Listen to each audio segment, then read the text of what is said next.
भेटी ठेवायची नाही. दुसरं सन्मानाची वागणूक देऊया.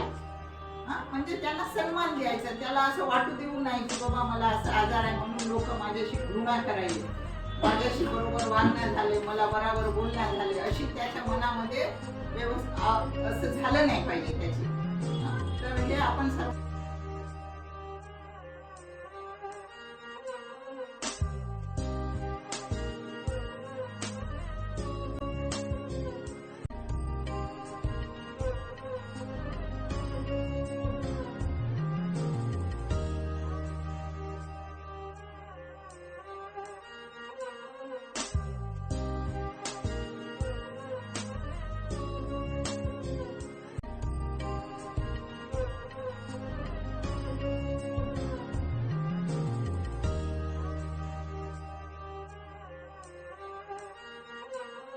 की आपल्याला कधी वाटत नाही की आज का तुमच्या लोकांचा असेल, तर एकदा तपासून घेणं गरजेचं आपल्या बाळांना उपलब्ध आहे, जेणेकरून आपण जाऊन तुझं ट्रीटमेंट घेतलं विकार होणार नाही. विकार म्हणजे हातपायचे बोटे वगैरे तुटून जाणार नाही. तपासणी करून या. आहेत विकार येऊ नये म्हणून आपण हे ट्रीटमेंट लवकर देण्यासाठी तपासणी करणं